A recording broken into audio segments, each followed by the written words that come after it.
Гүлдер әлемі өте бай әрі қызықты. Сіз үшін ең танымал және ерекше 8 гүл туралы қысқаша мәлімет дайындадым. 1. Раушан, роза. Бұл гүл гүлдер патшасы деп аталады.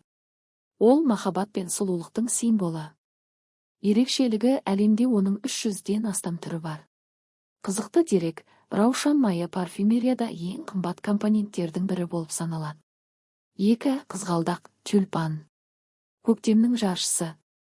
Қазақстан қызғалдақтың отаны болып есептеледі. Грейп және Кауфман қызғалдақтары. Ерекшелігі, олардың пішіні бокалға ұқсайды. Мағынасы, көбінесе жаңа бастамалар мен сенімділікті білдіреді.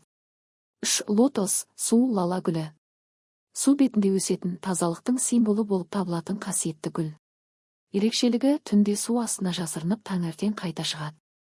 Қызықты дерек, лотос гүлі лай судан шықса да, жапырақтары әрдайым тап-таза болып тұрады. 4. Күнбағыс, подсолнух. Күннің бейнесін еске түсіретін, жылулық пен қуаныш сыйлайтын гүл. Ерекшелігі, ол күннің көзіне қарай басын бұрып отыратын қасиетке ие, гелиотропизм. Пайдасы, одан май алынады, және дәнегі тағам ретінде қолданылады. 5. Лаванда. Хош иісімен және күлгін түсімен ерекшеленетін өсімдік. Ерекшелігі, тыныштандыратын қасиеті бар. Қолданылуы косметикада, медицинада және шай ретінде пайдаланылады. 6. Орхидея. Әлемдегі ең нәзік әрі экзотикалық гүлдердің бірі. Ерекшелігі, олар топырақсыз, тек ағаш діңдерінде немесе ауадағы ылғалмен қоректеніп өсе береді. Мағынасы, сәнділік пен ақсүйектіліктің белгісі. 7. Түймедақ, ромашка. Қарапайымдылық пен тазалықтың символы. Ерекшелігі, емдік қасиеті өте жоғары.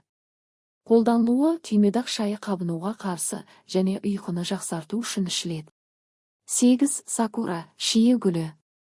Жапонияның символы ретінде танымал, өте қысқа мерзімде гүлдейтін ағаш гүлі. Ерекшелігі, оның гүлдеуі өмірдің өтпелі екенін еске салады. Дәстүр, жапондарда сакураның гүлдеуін тамашалау ханами деп аталады.